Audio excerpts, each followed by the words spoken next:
Paper 1, 2025. Yeah, I just like the new outlook of this paper. I mean, the format, the way it is, in as much as I feel there could be also some challenges with combining the question paper together with the answer book. Nevertheless, let's dive into the paper with 11 questions.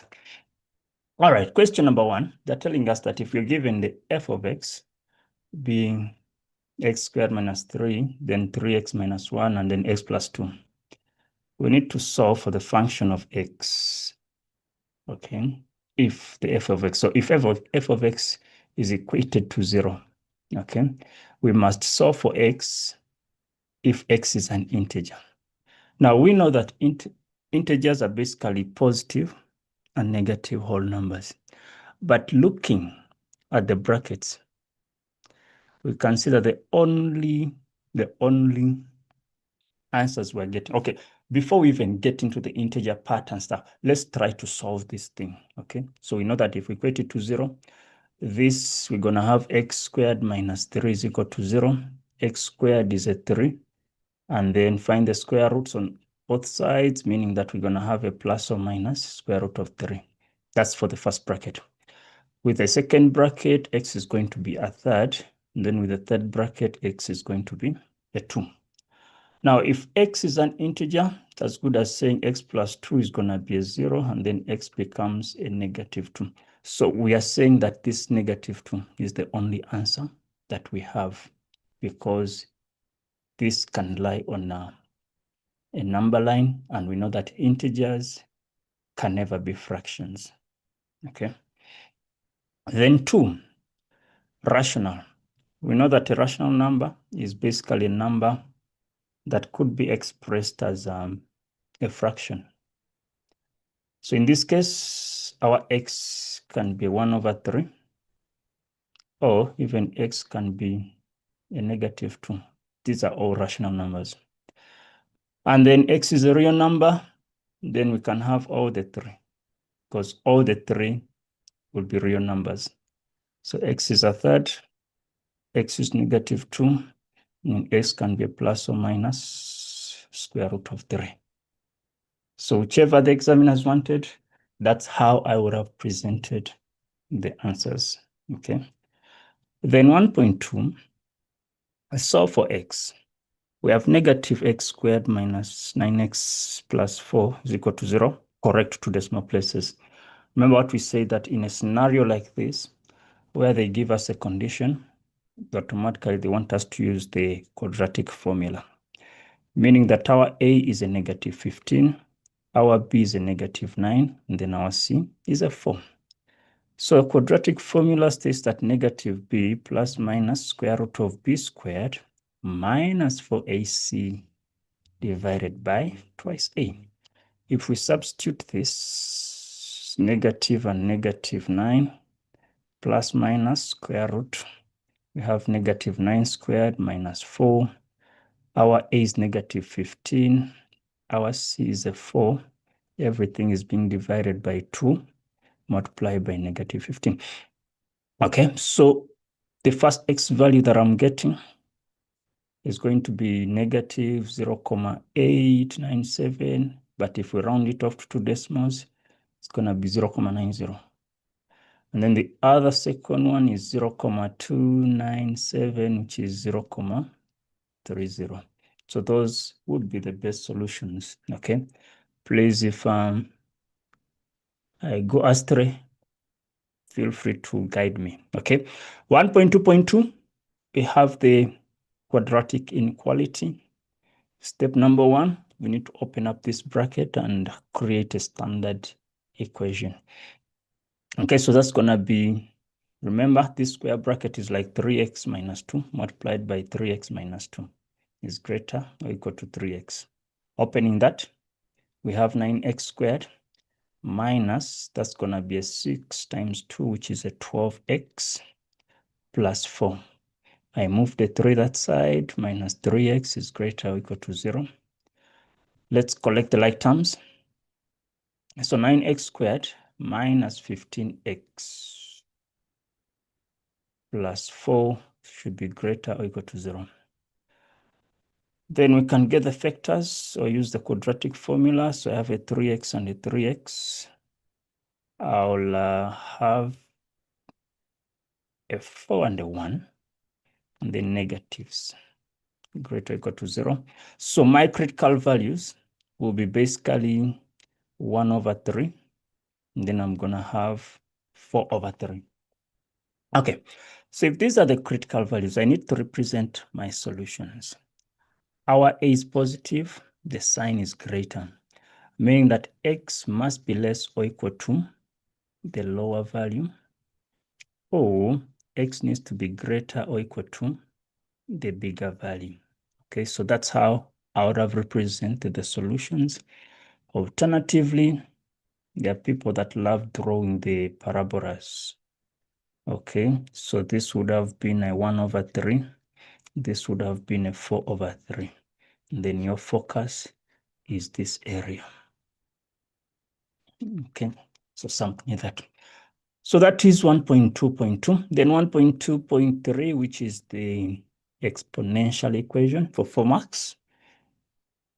Okay, this question looks a bit tricky, but my first option would be to open up this bracket so that we can see what is really happening. And one thing we know that if we have some exponential terms with a plus or minus in between, then factorization needs to be done. Let's see. If I have 5 to the x here is equal to 5 times 4 is a 20 minus, if I multiply this 5 with exponent 1 to this, I'm going to have something like 5 to the exponent of 3 minus x. Remember, from the laws of exponents, when you multiply numbers with the same basis, you must add up the exponents. So it's a 2 minus x plus a 1. Okay, we get to that. Let's collect, or let's move this negative 5 to that side. So I'll have 5 to the x plus 5 to the 3. Let me try to split this over 5 to the x is equal to 20. Because if I apply law number 2 for the division, it will subtract. Then from here, the quickest that I think I can use is let 5 to the x be a y. Okay, meaning that y plus 5 cubed is 125 divided by y gives me a 20. Multiply through by 5, sorry, by y. It's going to be y squared plus 125 is equal to 20y. Let's create a standard equation. Y squared minus 20y plus 125 gives us a 0. Okay, so if I try to factorize that out, okay, I'm going to have something like y plus a 5, and then y minus 25. Okay, so y plus 5, and then y minus 25 is equal to 0. That's a bit faint. Okay, then what we need to do next, meaning that y is negative 5 or y is a 25. So we can never have a solution whereby the exponent is giving us a negative answer. So we don't have solutions for that. But then 5x can give us 25, which is the same as 5 squared, meaning that our x is going to be a 2. That's how I would have done, or that's how I would have gone about with this question to obtain my value of x.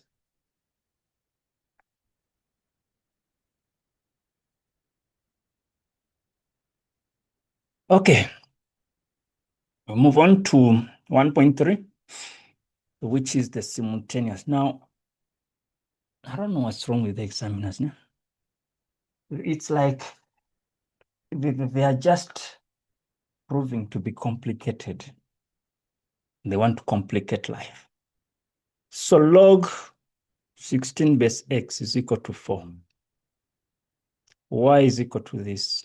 And then they are telling us that x needs to be greater or equal to 0. So what I believe they wanted to test is basically your knowledge of converting log forms into exponential form and something of the sort. Okay, so if our x is a base, okay, even when I'm switching the 16 and the 4, meaning that if I have x to the 4, it should give me 16. Okay, then I need to find the fourth root on either sides of the equal signs. So that dies out, meaning that our x is going to be a 2. But it should be a plus or minus 2. Okay, but since they told us that x needs to be greater than 0, meaning that our x should be just a 2.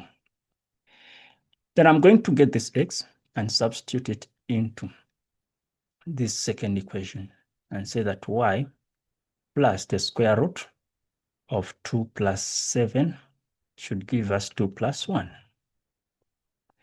So y plus the square root of 9 should give us a 3. But we know that the square root of 9 is a positive or negative. Okay, so meaning that y plus minus 3 should give us a 3. Okay, then if I focus on the positive and I move it that side, meaning that y is going to be a 0. Or if I focus on the negative, then my y is going to be a 6.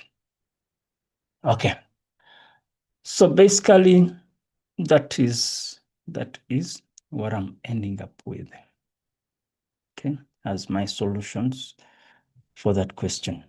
It's a bit tricky, okay, but that's what we would have done. 1.4, calculate two numerical values for p so that this entire expression is the perfect square. Okay, so one thing we know is that for us to get a perfect square, the discriminant should be able to give us a perfect square itself. Not necessarily, but a square number. So what we're gonna do, let's expand this and say that x squared plus 2px plus 7p plus 8. Okay, then from there, okay, so open this up. I'm going to equate this to 0. So I'm technically going to solve for p, okay, using the nature of roots. And then I'll explain further how I'm doing, or why I'm doing that. So meaning that from this, we know that our a is going to be a 1. Our b is going to be a 2p. And then our c is going to be a 7p plus 8. B squared minus 4ac, I'll just equate it to 0.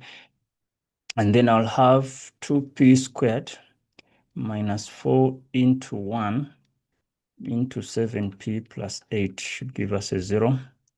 So this becomes a 4p squared minus, gonna be a 28p minus a 32 is 0. We can divide through by 4. P squared minus 7p minus 8 is 0. Factor this out. It's a p minus 8, a p plus 1. So either p is going to be 8 or p should be a negative 1. So that's how I would have gone about that. So for an expression to be a perfect square, in other words, it should be in form of something like x plus a, but everything squared. So if you substitute the 8 and the negative 1 back into that, I believe we should be able to express now the whole thing, the simplified version, into something whose square root we can find. Okay, so that is how the tricky question 1 would have been answered. All right, question 2, sequence and series. The following sequence of numbers forms a quadratic. Thank you.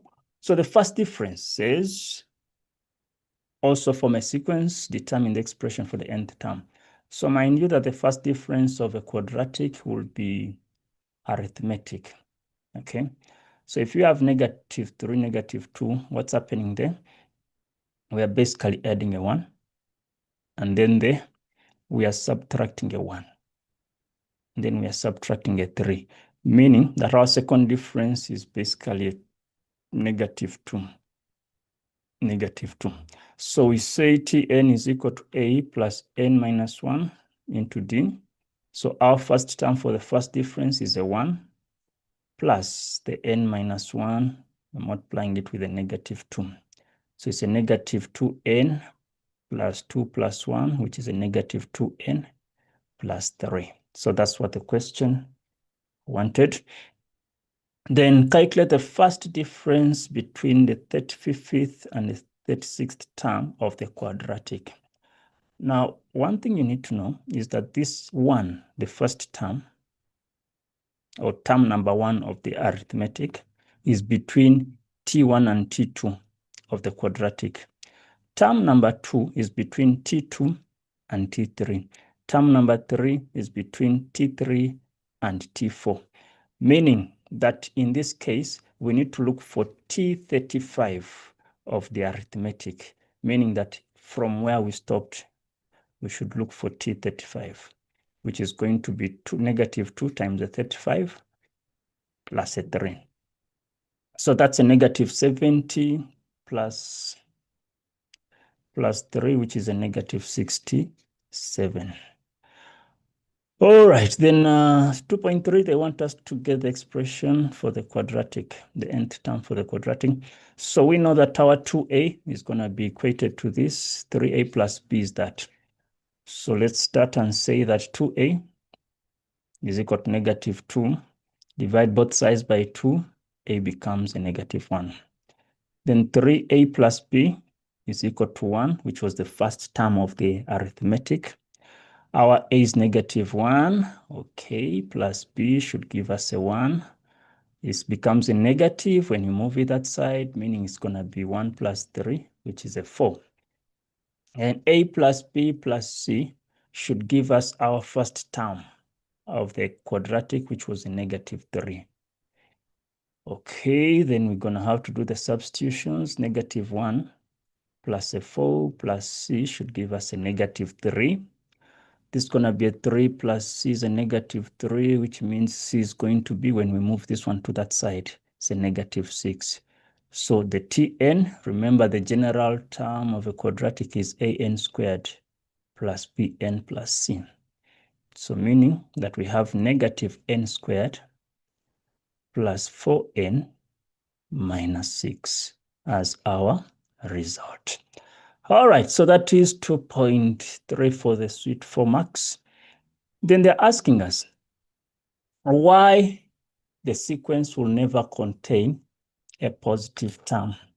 Now, what you can notice is that it starts low, then slightly goes up to a -2, and then drops. So what this tells us is that this -2 is the maximum, okay? And besides it being a maximum, it's like this graph is a frown. Okay, it's a frowning graph because the a is already negative. So what we can say is that the maximum value, the maximum of the sequence is -2. I believe that should be able to settle it, because if the maximum is a -2, then there's no way we can have a positive number or a positive term. All right, so that is what we would have said. Then question number 3, the graphic, is it the graphic or the graph below? Okay, shows a dartboard from which patterns relevant to different circles can be derived. There are D of the largest circle, and then moving consecutively to immediate inward circles is given by 18 centimeters, 6√3, then 6, and then the innermost is 2/3 of a centimeter. Can we show that the areas of the circles form converging geometric sequence? Now, one thing we need to know is that the condition for sequences to be converging is that the common ratio must be between -1 and 1. So we know that the area of a circle is given by pi radius squared. Okay, so if I'm looking at the area of the biggest circle, it's going to be pi multiplied by 18 squared. Area of the second circle, I'll have pi multiplied by 6√3 squared. Then let me divide these two to get my common ratio. Okay, so I'm going to say the common ratio of the areas will be A2 divided by A1. So it's a pi 6√3 squared over pi into 18 squared. Okay, so when I do that magic with my calculator, I'm just getting a 1/3. Okay, so we can say that since -1 less 1/3 less 1, okay, you then draw the conclusion that the areas of the circles converge. Okay, they form a convergent geometric sequence. So that's what we needed to do. Then I know the temptation would have happened for somebody to just divide this and this to get the common ratio for the radii. That is tricky. Remember the question focused on the areas. Okay, then calculate the number of circles in the sequence that will be forming the dartboard. So for me to get the number of circles, the question is more or less asking for n. Okay, but they gave us the radius of the last circle, meaning that the radius of the is 2/3 of a centimeter. So it's up to you how you want to do it. You can either look at the area part of it, or you could just focus on the radius of each one. So since I started with the area, I just want to keep the area, okay? Meaning that the area of the last circle is going to be pi into 2/3 squared, because it's pi radius squared. This is going to give me 4/9 pi. From our general term of a geometric, we know that Tn is given as AR to the n minus 1. Where there is Tn, I'll represent the 4/9 pi. What was my first area? We said it was 18 squared. 18 squared gives me 324 pi. Okay, so that's the first area. We say the common ratio is 1/3 to the n minus 1. Okay, then what I'm going to do, I can start by cancelling out the pi's on either side. So this cancels that, and then I can divide. So 4/9 divided by 324 should give me 1/3 to the exponent of n minus 1. This gives me 1/729 is equal to 1/3 to the n minus 1. Then I know that 3 to the exponent of 6 gives me 729. So this should be 1/3 to the 6 is equal to 1/3 to the n minus 1. Drop the bases since they are all 1/3, 1/3, so that n minus 1 is a 6, and then n becomes a 7. Okay, so that is how I would have answered 3.1.2. Then 3.2, given the series 1 times 2 plus 5 times 6 plus 9 times 10 and so on and so on and so on. They want us to write the series in sigma notation, and we don't have to calculate the value of the series. Perfect. Now, I know somebody might be tempted to multiply these brackets and try to get a sequence that is suicidal, okay? What I would request is look at the first term or the first terms of each bracket. You'll see that they are forming some sort of a pattern. So it's a 1, there's a +4, there's a +4, there's a +4, and so on and so forth. Then look at the second numbers, 2 and 6, 6 and 10, 10 and 14, which means it's also a +4, a +4, a +4. Okay, so if the two numbers are forming some sort of arithmetic, what we need to do?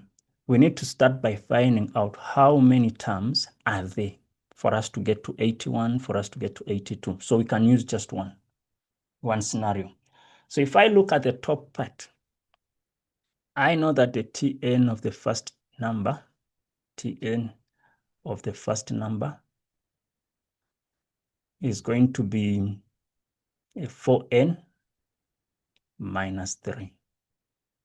Okay, remember it is a plus n minus 1 into d. Your a is a 1 plus n minus 1, your d is a 4. So it's a 4n minus 3. So if I equate my last term, which is 81, so it's 81. Does that make sense? Am I using the correct number? Yes. So 81 is equal to 4n minus 3. I move this one that side, which becomes 84. Okay. 84 is equal to 4n. Then divide both sides by 4. Then n becomes a 21. So we basically have 21 terms. Okay. Now, if that is 21 terms, I need to also get the Tn of the second number. Since it's 4n, it's going to be 4n minus 2. Okay. Because times 1 is going to be 4 minus 2 is 2 times 2 is 8 minus 2, which is 6. Okay, which is correct. So if I replace this by the 82, it's also going to give me the same thing, which means I'm looking at 21 terms. Okay, so meaning that I can come down and say that my sigma n must start from 1. Okay, because if I replace zeros here, I'm going to get negative numbers, which does not align. But if I use ones, then it will respect that. So I'm going to have 4n minus 3 into 4n minus 2. Now, since we're talking of 21 terms and we're starting from 1, meaning that the end here should be a 21, because it will be a 21 minus 1 plus 1, so that we have that 21 terms. So I think this is what the question was asking for.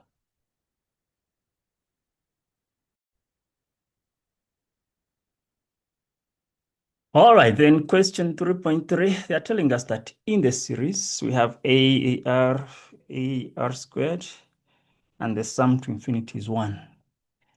And then in the series where the terms are squares, okay, meaning that we have a squared plus a squared r squared plus a squared r to the 4. The sum to infinity is 5/6. Determine the common ratio. 5 marks. Okay, so let's start by getting to remember that sum to infinity is given as a over 1 minus r. So with the first part, if this is equated to 1, cross multiply, meaning that a is going to be 1 minus r. Let's call that equation number 1. And then let's apply the same formula to the second series, meaning that our a squared over, okay, what's going to be the common ratio? Common ratio is going to be 1. It's going to be r squared. This must give us 5 over 6. But our a is this, because this is now equation 2. So you're going to substitute equation 1 into equation 2. Okay? Meaning that it's 1 minus r, everything is squared, over 1 minus r squared gives us a 5 over 6. Let's expand the top one, which is 1 minus r, into 1 minus r. Let's use a difference of 2 squares at the bottom, 1 minus r, then 1 plus r should give us 5 over 6. So this cancels that. Let's try to cross multiply at this point. So 6 into 1 minus r should give us 5 into 1 plus r. Okay, so let's see, opening that, we shall have a 6 minus 6r. Opening the right-hand side, we shall have a 5 plus a 5r. And then let's regroup, okay? I'm gonna move the 6 that side, I'm gonna move the 5 that side, or whichever way you wanna do it. So meaning that 6 minus 5 is a 1, and then 6 plus 5 is gonna be 11r, meaning that my r is 1 over 11. What was the question asking for? Just the common ratio. All right, so that is the common ratio that I obtained. Then question number 4, the functions. They're telling us that the graphs of the functions f of x, a over x plus p plus q, and then h mx plus c are sketched below. Okay. They want us to write down the values of p and q. So p and q, those are asymptotes, okay? So we can see that y is a -1, so q is a -1. Then they told us that p, okay, we know that this asymptote is a -2, then p must be just a +2. Okay, then calculate the value of a, but why just 1 mark? Doesn't make sense, but it's fine. Let's give it a try. So f of x is equal to a over x plus 2 minus 1. So we're going to use the coordinate that we know, the -4 and then the 5 over 2, because it can't be just 1 mark for, you know, there's a lot that needs to be done. Okay, so it's -5 over 2 is equal to a over -4 plus 2 minus 1.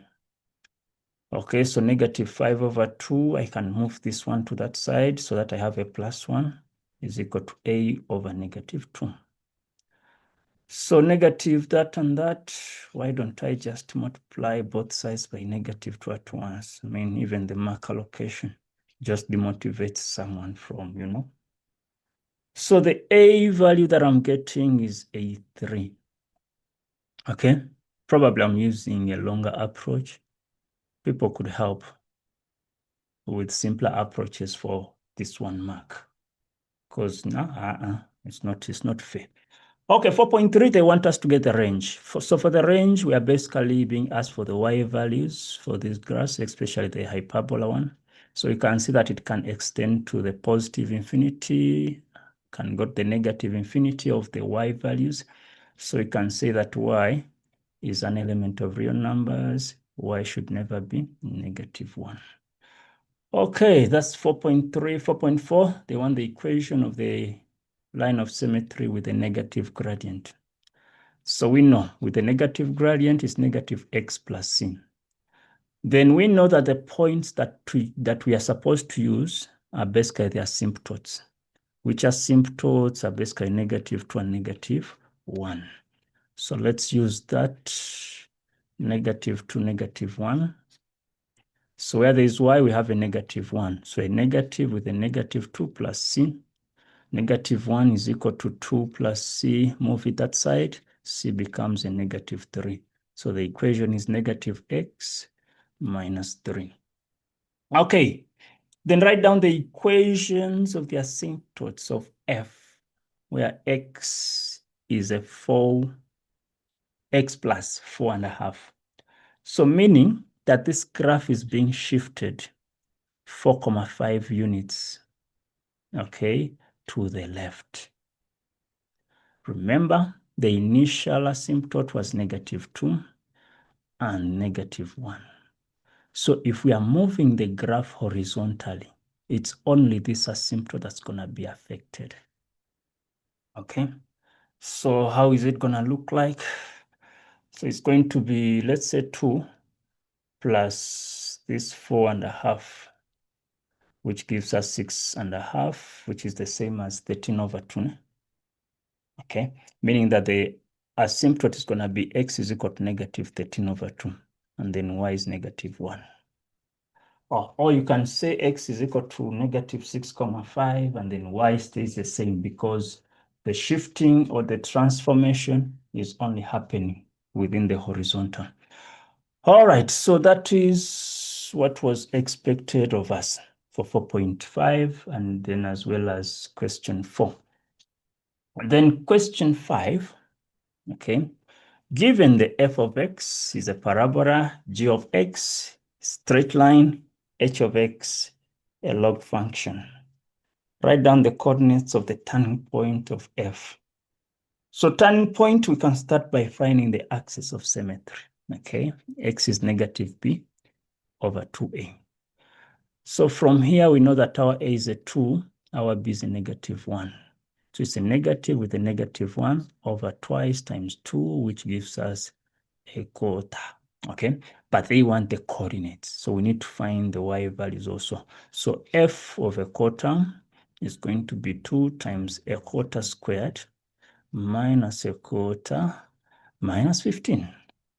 Okay, so when I punch that into the calculator, I'm getting -121/8, meaning that those coordinates will be 1/4, then -121/8.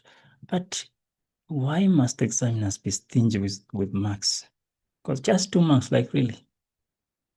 Okay, show that the x-coordinates of the x-intercepts of f are this and that. Okay, so they want us to factorize and show them how we are factorizing. So y is going to be a 0 for the x-intercept. Okay, open your brackets. So 2x squared is just going to be 2x and x. For me to get a 15, I can have the 5 and the 3. So where am I putting the 5? I can put it here.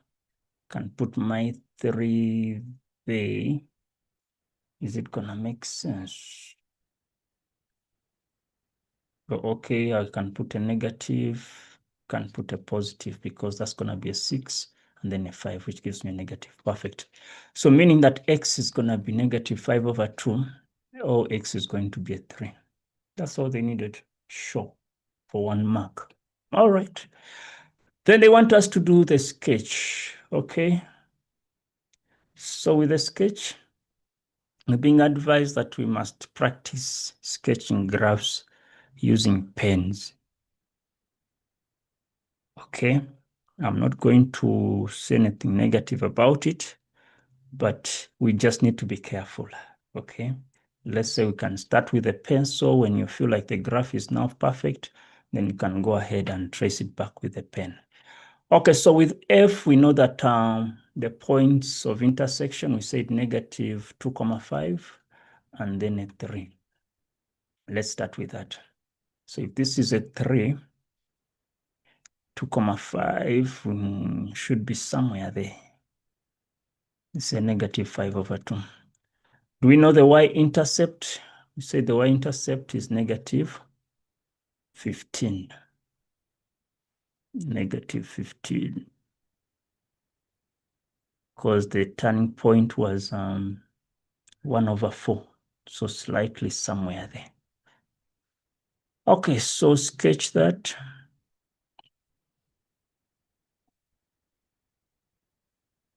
Okay, so let's just have that as our f. Remember, it's a sketch. What we need will be the intercepts. Okay, this is our turning point, perfect. And then 2, we need g. Remember, g was a 3x minus 9/2. So if I'm to translate or interpret this, I need to look for the x-intercept and y-intercept. So this is the y-intercept, which is 4,5 negative, which is somewhere there. I can say it's a negative 9/2. Okay, then if y is a 0, I have a 9/2 is equal to 3x, meaning that 9/6 should be the x, which is a 3/2. It's like 1,5 somewhere here. It's a 3/2, 1,5. So get the x-intercept, get the y-intercept. Remember, this one is a straight line. Okay, so it should just continue. This is G. And then H, which is the log equation, we have the log of 1/3x. Okay, can play around with it. What I'm seeing is that if I'm to plot this graph properly, when I'm not going to say that it's 1,5, which means 1 should be somewhere here at a point of 1. So this graph must just move towards the y-axis and in this sort of direction. So that is your H. All right, so that is what we have for that particular question. Then they are telling us that if H is a point on G, R is a point on F, such that, yes, this word, guys. So something is not right. I mean, the examiner cannot be examining English instead of maths, because this word is complex. But in other words, it represents the x-axis, such that x-axis or the x-coordinate, something like that. So the x-coordinate of both points is 4. So I determine the length of HR. So H is on G.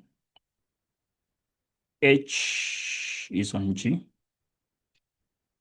R is on F. Then they want us to get this distance.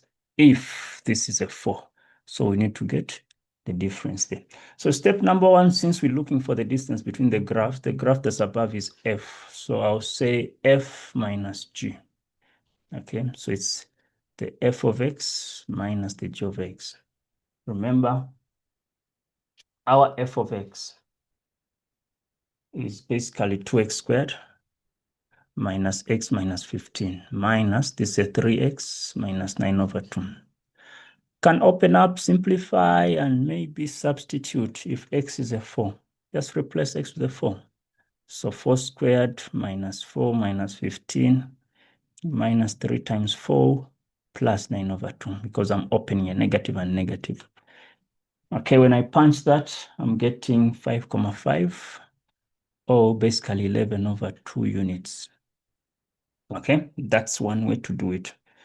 The other alternative that I feel would have been quick is for you to get f of 4. Okay, and then you're going to get something like a 13. And then you look for g of 4. This gives you something like a 50 greater than. Wait a minute. Am I doing the right thing? We're saying, remember, this is now the inverse. Okay.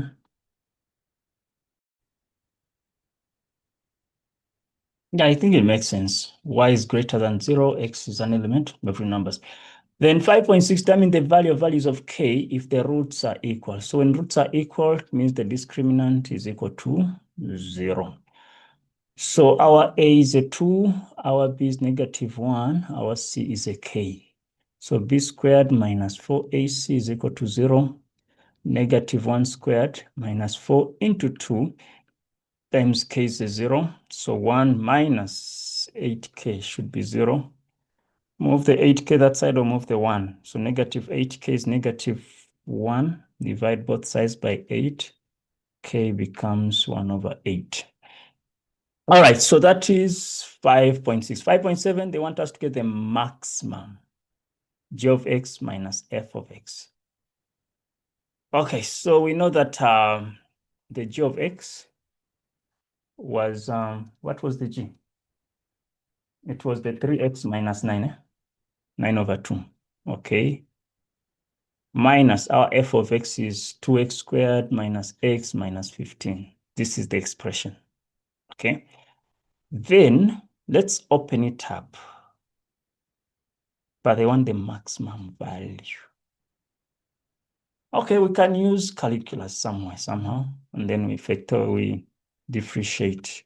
So 2x squared is going to be plus x plus 15. Derivative of 3x is 3. This is going to be a 0 minus, this is going to be 4x plus 1. This dies out, meaning that it's negative 4x plus 4 is equal to 0. So x is going to be a 1. Okay, so meaning that the maximum happens when x is a 1. Then let me just substitute this one back into that expression and see what I end up with. So it's going to be 3 times 1 minus 9 over 2 minus, we have, but why should I use a bracket when I opened? All right, so we're saying 2 times 1 squared plus 1 plus a 15. Okay, so I'm getting something like 12,5. That's the maximum. Okay, the maximum is 12,5. All right, so that is what I would have obtained for that particular question. Question 6, we have f of x is 3 to the x. They want us to get the inverse, okay, in this form. So the inverse is basically the log x base 3. Then they want us to sketch both graphs, the f and its inverse. Okay, let's see. If this is your y, this is your x. So we have 3 to the x as our f. So if x is 0, we know that it will be at a 1. And then if x is a 1, then it's going to be at a 3. So meaning that our graph should be just in that sort of direction. Okay, so that is f. And then the inverse, just switch points, 0, 1, 1, 0. 1, 3, it's going to be a 3 and a 1. Okay, 3 and a 1, somewhere there. So meaning that this graph should just move in this sort of direction. Okay, so that is what we have. We are saying this is the inverse. Okay, then write down the equation of the line of symmetry between the two graphs. So the line, remember, an inverse function is basically a graph that is being reflected about the line y is equal to x. Then for which values will this f and its inverse be less or equal to? In other words, when we get a negative result, or a result that is equal to 0. So f is above, meaning that it's just positive. So we need to look for a scenario where f is positive and g is below. No, f inverse. So the only section that we are seeing is this section. Okay, if I'm to draw my line, it's just this section here. One is below, the other one is above. So between 0 and 1. So my solution in that case would have been 0 less x less or equal to 1. I don't want to put the equal sign because 0 is an asymptote to the other graph. All right, then write the range of this function. Okay, so it's a 3 to the negative x, then we minus 4. What is happening? So the original graph of f, it's being reflected about the y-axis, okay? And then remember, if you reflect it about the y-axis, you're gonna get a shape of something like this. Okay, but then they are moving it 4 units down. Okay, so this point here will be at a -3 somewhere. And I want to believe that -4 is going to be our asymptote. So what we're going to say is that y should be greater than -4. All right, then write down an equation for g if g is the image of f after it has been translated 2 units to the right and reflected above the x-axis. So our f of x was just 3 to the x. Now I want to translate it 2 units to the right. It's going to become 3 to the x. No, not plus. When you are moving to the right, it has to be a minus, okay? Then when you reflect above the x-axis, this entire thing becomes negative, meaning that our graph of g is going to be -3 to the x minus 2. All right, so that is how question 6 would have been answered. Question number 7, finance. All right, a business buys a machine that costs 120,000.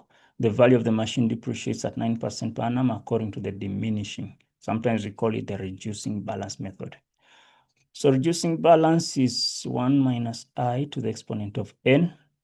So 120,000 is the initial value, or the P, into 1 minus 9% is going to be 0.09 to the exponent of 5. So P is 120. Our n is 5, and then our I is 0.09 per annum. All right, when I punch this into my calculator, I'm getting 74, okay, 883.86 rands. Okay, so that is what I'm getting, unless if somebody has a different answer. Probably my calculator is playing snacks with me. You're saying 1 minus? All right, so that is that. Then 7.1.2. After 5 years, the machine is to be replaced. And during that time, inflation remained the same at 7%, determining the cost of the new machine. So what we see is that a machine was bought, okay? But then there are other machines that probably stayed in the shop, whose price must increase, okay? So looking at the initial price of the 120, we're going to use it to grow this amount. So we're going to use the growth formula, okay? So that's going to be 120,000 into 1 plus 0.07 to the exponent of 5. Okay, so my calculator again tells me it's 168,306.21 rands. All right, so that is what I'm getting for 7.1.2. Then 7.1.3, the business estimates that it will need approximately 90,000. Okay. So a sinking fund of this much into equal monthly installments must be paid is set up. Interest on this fund is 8.5 per annum compounded monthly. The first payment will be made immediately, and the last payment will be made at the end of the 5-year period. Calculate the value of the monthly payments into the sinking fund. So one thing we're looking at is the question is, when you're dealing with sinking fund, is it a present or a future? It's basically a future value, okay? Yes, it's a future value because it's a saving. So our future value is 90,000. Then we know that X is what we're looking for. The N is going to be, now before we get to the N, let me write the I. It's compounded monthly, 8.5% over 12. Now problem is, what's going to happen with the N?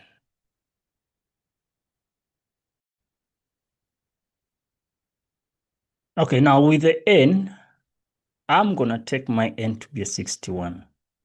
Why? Because they are telling us that monthly payments must be paid, must be paid. And then the first payment will be made immediately, okay? And then the last payment will be made at the end of the 5-year period. So if this person was making, let's say, payments at the start of each month, remember this last payment comes in at the end of the period. If it was making, let's say, the payments at the end of the month, so it's like in the first month, this person makes, or this company or business makes 2 payments in 1 month. That is my interpretation of this. I will need to be deliberated or be told otherwise. Okay, so if we substitute into the formula, we have 1 plus I to the exponent of n minus 1 over I. We're looking for x, meaning that it's going to be f times I over this entire bracket, 1 plus I to the exponent of n minus 1. Let's do the substitution. So it's a 90,000 multiplied by 8.5% over 12 over 1 plus 8.5 to the exponent of 61 minus 1. So I'm getting 1184.68 rands. All right, so that is how I would have gone about with that 7.1.3. Then 7.2, this person receives an amount of 900,000 upon her retirement. Then she invests this amount immediately at a rate of 10.5% per annum compounded monthly. She needs an amount of 18,000 per month to maintain her current lifestyle and plans to withdraw the first amount at the end of the month. Perfect. How many months will she be able to sustain herself? So this is a present value situation, okay, whereby we're looking for, let's first put this down, negative n over I. We're looking for the n after how many months. So our P is the 900,000, and then the X is the 18,000 into 1 minus 1 plus the I, which is a 0.105 over 12 to the exponent of negative n. We're dividing this by 0.105 over 12. All right, so first things first, I can divide both sides by the 18,000 and then multiply with this. So I'm saying 900,000 over the 18,000 times 0.105 over 2. Okay, wherever I get here, I must subtract 1, and then I'll get a negative answer. Okay, so if I simplify my bracket with the n, I'm getting, I'm getting a 1,00875, the exponent of negative n. When I simplify my left-hand side, we said 900,000. Oops, we are dividing by 18,000. Okay, then we multiply by the 0.105 over 12. It's giving me, or we are subtracting a 1 after that.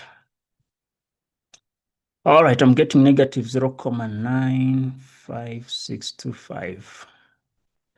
Okay, negative and negative is going to be a positive, okay, to the exponent of negative n. Then for me to get my negative n, I'll have the log of 1,00875.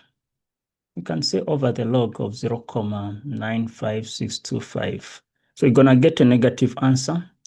And then my positive answer that I'm getting is a 66.043. Now we are seeing that we're going to get 66 full months of the 18,000. Okay. And then there's probably a month, or the 67th month is gonna cost less than the 18,000.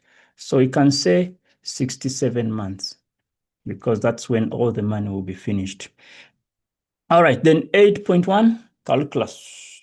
First principles, we know that the formula is the limit as h tends to 0, f of x plus h minus the f of x over h. Okay, so if that's our f of x, then our f of x plus h is going to be negative 2 into x plus h squared minus 1. So limit as h tends to 0, it's going to be negative 2 into x plus h squared minus our f of x, which is negative 2x squared plus 1 divided by h. Limit as h tends to 0, negative 2, we open this up, we're going to have x squared, 2xh, and h squared. Minus, no, that's going to be a plus now, 2x squared minus 1. This is all over h. So limit as h tends to 0, let's open this up. We have negative 2x squared minus 4xh minus 2h squared plus 2x squared minus 1. Did I leave out something?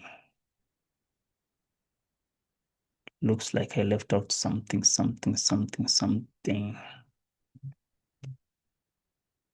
Because this is supposed to be a 1 somewhere here, meaning that there's a plus 1 that I left out.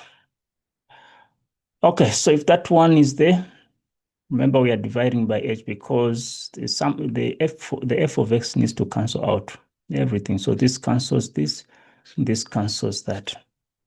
Okay, then my next step is to factor out, okay, the h. I'll have negative 4x minus 2h over h. So this cancels that. And then I substitute h with 0, which means it's negative 4x. But why are they giving 4 marks from the usual 5? Hence, calculate the gradient of the tangent of f at this point. So we know that the first derivative is like a gradient function, okay? Meaning that f prime of negative a half is going to be negative 4 multiplied by negative a half. And this gives us a positive 2. Okay, so that becomes a positive 2, and then that is our gradient.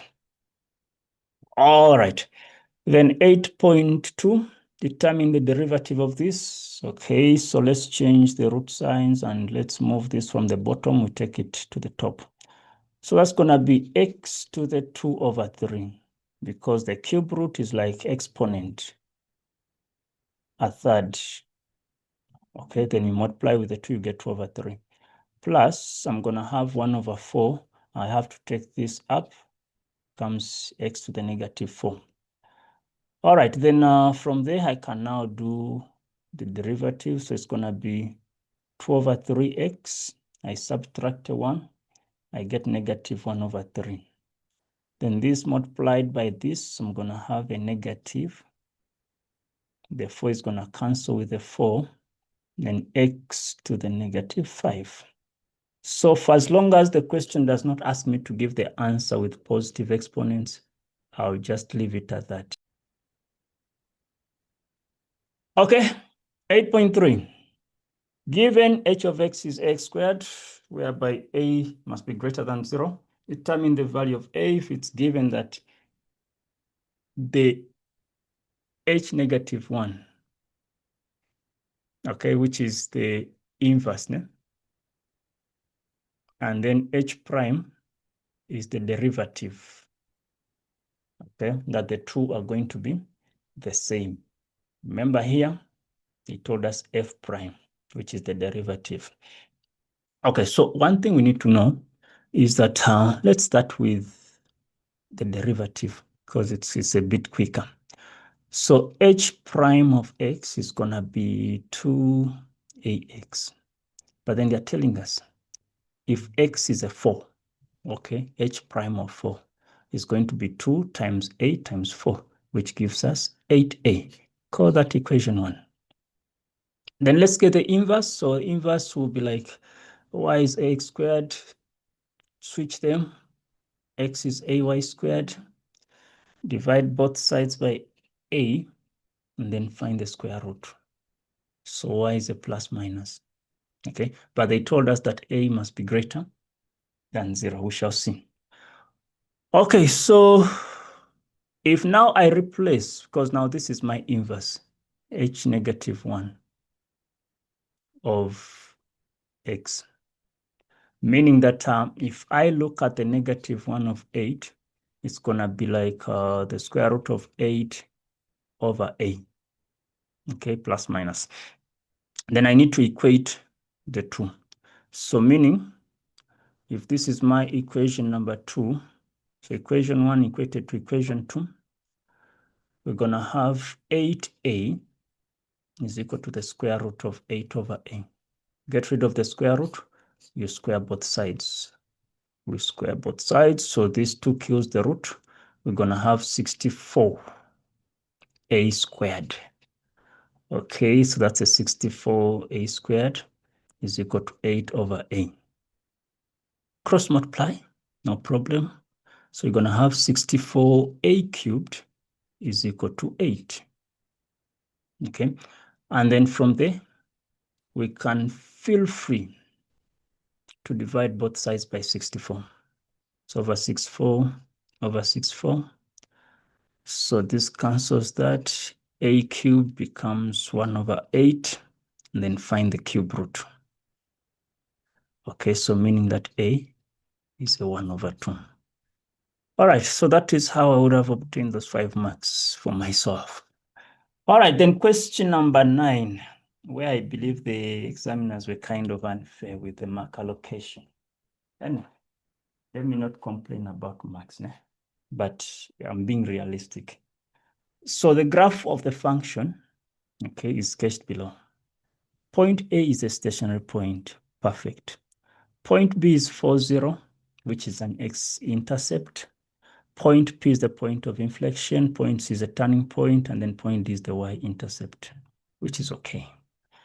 Now, 9.1, like how do we have to find A, B, and C for only 3 marks? Let's see. Because I see there's a lot that needs to be done here. So step number 1, let's try to use this, okay? Along the x-intercept, y is going to be a 0. We can just replace x with 1 and then see what's going to happen.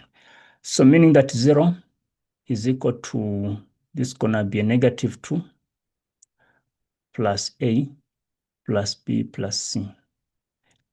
When I create an equation from there, a plus b plus c gives me a 2. That's equation 1.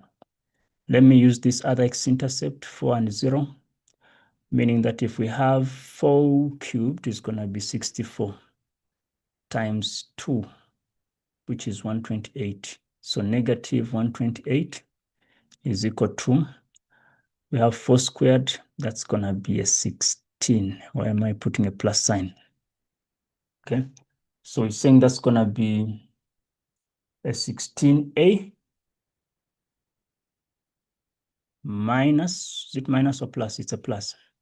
The b is going to be 4b plus c is a 0. Rearrange this, you have 16a plus 4b plus c gives us 128. That is equation number 2. Okay, then I need to subtract these 2 equations. Okay, so I'm saying I need to subtract the 2 equations. So I'll say equation 2 minus equation 1. So 16 minus a, I'll get 15a. 4b minus b, I'll get a 3b. C minus c is a 0. 128 minus that, I get a 126. I'll call this equation number 3. Then we were given a turning point. Okay, this 1 and 0. Oh, I see why it is a 3-mark question. It now makes sense. Okay, because like the approach I'm using is a long approach. It's a long approach, but it's fine. Let me just finish it since I'm already halfway through it. Because one thing that I've noticed that this is a turning point and an intercept, meaning that's supposed to be something like x minus something squared plus blah, blah, blah, blah, but it's fine. What did we do wrong? So, okay, let me just finish with this, then I'll show you that other approach because it was gonna, yeah, maybe that's how the 3 marks would come about. Okay, so let me find the derivative of that, which is gonna be negative 6x squared plus 2ax plus a b. Then replace x with 1, meaning that's a negative 6 plus 2a plus b is a 0. So in other words, we have 2a plus b is equal to 6. Okay. And so if we have something like that, does it make sense? No, it doesn't. It's not making sense. Okay, so what would we say? If x is a 1, that's a negative 6 plus 2a. And then we are saying plus b should give us a 0, 2a and that is a 0. Okay, so where is that other point that we need? Because we've substituted almost everything. So the other point that I'm seeing is 2a plus b is equal to 6. I can make b the subject, or I can just solve these two simultaneously. So if I multiply by 3 here, by 3, and then by 3. So 15 minus 6 is going to give me 9a. This will cancel out. I know that 6 times 3 is 18, so 126 minus 18 gives me 108. So over 9 and over 9, and then our a becomes 12. Okay, which is what we have. Then replace a with 12 and let's find b. So 2 times 12 plus b is a 6. So b is 6 minus 24, which is a negative 18. Okay. And then lastly, we substitute into the first equation, a plus b plus c is a 2. Okay. We're saying a plus b plus c gives us a 2. So 12 minus 18 plus c is equal to 2, and then c is going to be 8. So what I was saying is that the other alternative is by looking at the point A and B, since they are intercepts. So meaning that if we have A, why am I saying A? Let me just use negative 2, since the first term is a negative 2. X minus 1 squared into x minus 4. If we open this up, okay, because this is a turning point and an intercept, that's why we are squaring it. This is another point. We are saying our a is a negative 2 because it is represented there. So if I open this up, let's see if we get the same thing very fast. So negative 2, we have x squared minus 2x plus 1, x minus 4. Okay, so negative 2 stays there. That's going to be x cubed minus 2x squared plus x minus, this is going to be 4x squared minus 8x minus 4. When I open up this, is going to be a negative 2x cubed. This and this is going to be negative 6. Negative 6 times negative 2, I get a positive 12x squared. And then this and this gives me, did I do something wrong? Did I leave out a 2 somewhere? Because this x squared, x cubed minus 2x squared plus x. Okay, because I'm getting a negative 7 and then that's a negative 14, which doesn't make sense for me. And then the negative and negative, we are getting a positive 8. So the 12 is out, the 8 is out, then this should be a negative. So that we have a negative 9. So, but this approach, I believe, is what was meant for the 3 marks and not the original one. So Whichever way you go, you should be able to get your full marks. So this should be actually positive. So that positive and positive, we get a negative. That gives us the 9, which is a positive 18. Yeah, makes sense. Okay, so that's what the exam is. So it's like they never even gave options. You see, that's the problem of this answer book, whereby the spaces are given, they don't accommodate all the options that are possible. Nevertheless, that's what was supposed to be done. Next, they're telling us that this person states that the tangent to the curve of f can be drawn through points C and D. Validate the statement using the appropriate calculation. So a tangent to be drawn through points C and D. Where is C? This is C. Where is D? This is D. So if a tangent is to pass through C and D, yes, we don't deny it could be a tangent, but it is touching 2 points of the graph. Okay. And if that is the case, will that still be a tangent? Unless if it's just at 1 point. Okay. So the question is asking us to validate the statement. They are not asking us for the equation or what states that a tangent can be drawn. The answer is a no. A tangent must always pass through 1 point on the graph.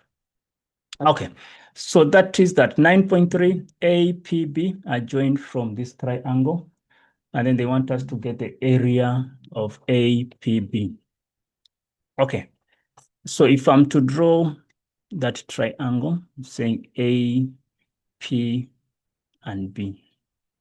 So meaning that I need to get my base, which is gonna be like 3 units, because 1 and 4 is 3 units. Only thing I need to get is this height, which height will be obtained from the point of inflection. So let's get the first derivative and the second derivative. So my first derivative is going to be negative 6x squared plus 24x minus 18. Is it minus 18 or plus 18? Because we said b is a minus 18. Okay, it's a minus 18. So if that's the case, then our second derivative is going to be negative 12x plus a 24. Equate that to 0, meaning that x is going to be a positive 2.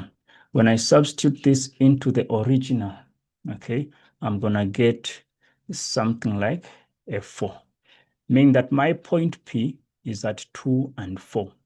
And if it is at 2 and 4, the height here becomes 4. Okay, that height is 4. So the base is 3, the height is 4, meaning that the area of that triangle will be a half times 3 times 4, which is 6 units squared. All right, then for what values of x is f concave down? So we know that the second derivative should be less than 0. Okay, and remember what we said with the second derivative, it's negative 12x plus 24 is less than 0. Negative 12x is negative 24, meaning that x needs to be greater than 2.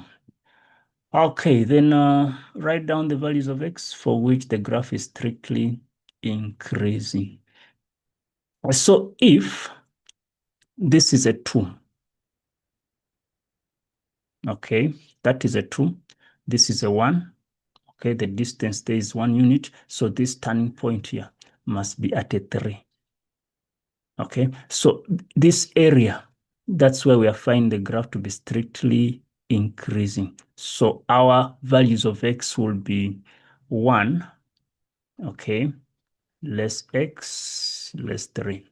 Then write down the coordinates of the turning point of h of x, which is the same as f of x minus 3. So with the turning point, what I need to know is that if my x here is a 3, what's going to be my y value? So I just need to, again, substitute f of 3, okay? And then my y value in that case is going to be something weird, which is 8. Okay, so 3 and 8 will become my values for this turning point. 1 and 0 will be that. But from the equation, we can see that f of x minus 3. So it's like we are shifting this graph 3 units down, meaning the x is going to be maintained. We're going to have a negative 3. X is going to be maintained. We're going to have a 5 because 8 minus 3 is a 5. So the answers for the last question, 9.6, should be 1 and negative 3. And then we can have 3 and 5. Okay. Then question 10, a metal box without a top is to be constructed. And we saw this question during our preparation from that paper we saw. So a rectangular metal box. Okay. So no, it's not rectangular, it's a square. So this is 20, that is 20. Then we have to cut out corners that are of equal measurements. So if that is x, that is x, x, x, and everywhere it's x, meaning that the distance that we're going to be left with here is going to be a 20 minus 2x. So even this side is going to be a 20 minus 2x. But then when you're doing the folding, this x becomes the height. So our height is x. Our breadth is 20 minus 2x. Our length is a 20 minus 2x. Remember, it's a square, so it's going to be the same distance. Then volume, okay, because the question is asking for the dimensions that will give us the biggest volume. So let's get the volume. So it's going to be 20 minus 2x, 20 minus 2x multiplied by x. Opening this, it's going to be 400 minus 40x minus 40x plus 4x squared. Okay, so that becomes 400x. That's going to be 80x squared, and then plus 4x cubed. So this is our volume.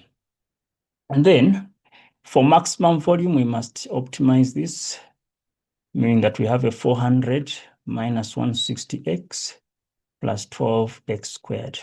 We can equate this to 0 and solve this quadratic. Okay, so when I solve this, I'm having something like x minus 10 and then 3x, because I divide through by 4. Okay, when I divide through by 4, okay, minus 10 is equal to 0. Then my x is a 10, or my x is 10 over 3. But now what you need to know is that we need to select one value. An example, if you look at 10, 10 is not reasonable, it's not applicable, it's not logical enough, because the entire distance is a 20, okay? And then if that's a 10 and that's a 10 already, it's finished without even considering that. So 10 cannot be used, it cannot be a solution. So this becomes the solution. What was the question asking for? Calculate the dimensions. All right, so we have our h as 10 over 3. We need to get the length, which is 20 minus 2 times 10 over 3, which gives us a 40 over 3. So the length, which is equal to the breadth, 40 over 3, the height is 10 over 3. So those are the dimensions that the question was looking for. All right, question 11, we have event A, a 6-sided die being rolled. Okay, so how many events? 1, 2, 3, 4, 5, 6. The number observed is 2 at most, meaning maximum is 2. So meaning that we can have 1, we can have 2. Number that landed up is an even number, so it's 2, 4, 6. And then the number up is a 6. Bit of B times the probability of C. So how many events are there between B and C? Okay, we're seeing just the 6, which is one event or one element. So we're going to say it's 1 over 6. Probability of B, how many elements do we have in B? We have round about 2 elements. No, it's not 2 elements in B. Let's go back and see. In B, we have 3, meaning that's going to be a 3/6 times number that landed up is an even number, so it's 2, 4, 6, and then the number up is a 6. Determine separately the probability of getting A. So A is having 2 events, so it's 2/6, which is 1/3. Probability of B, we have only 3 events, so 3/6, which is 1/2.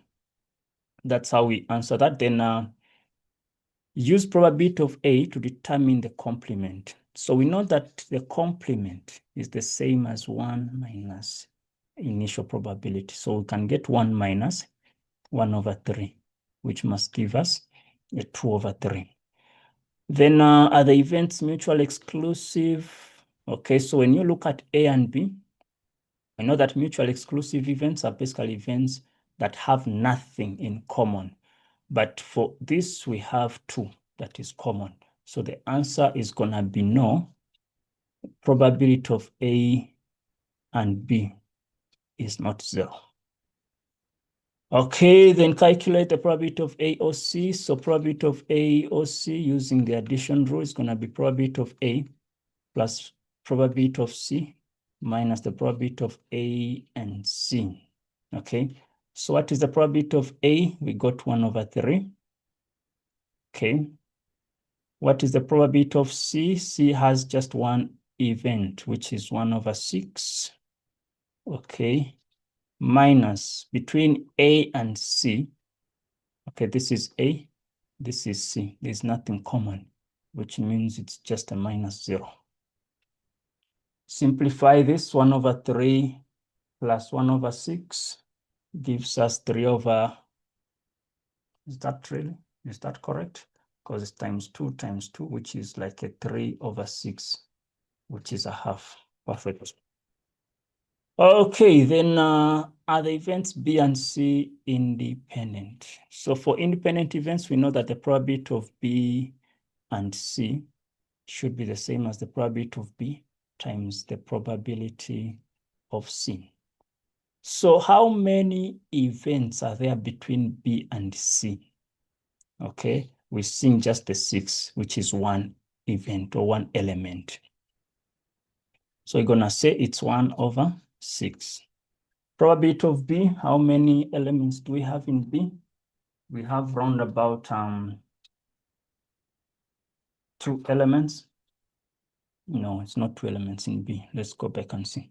In B, we have 3, meaning that's gonna be a 3/6 times C, we saw 1/6. Does that make sense? Yes. So by 3/1 by 3/2. So 1/6 is not the same as 1/12. Therefore, events are not independent.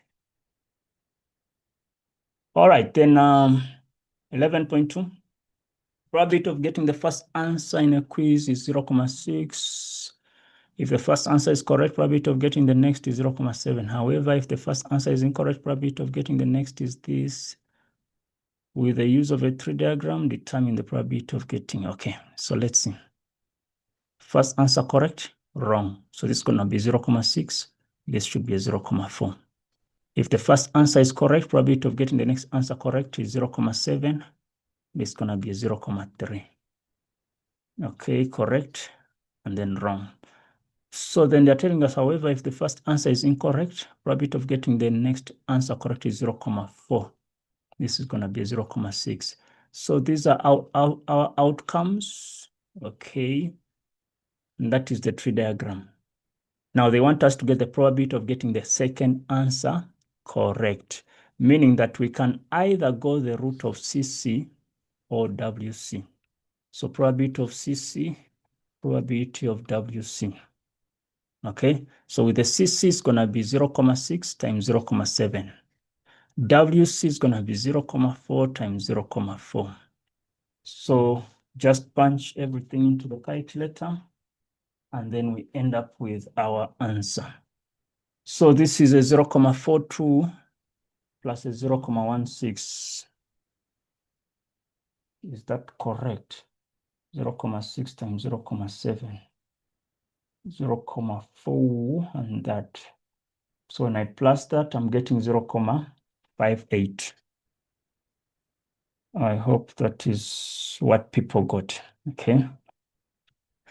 Then 11.3, they're telling us that a discus cage on an athletics field must be moved to different positions.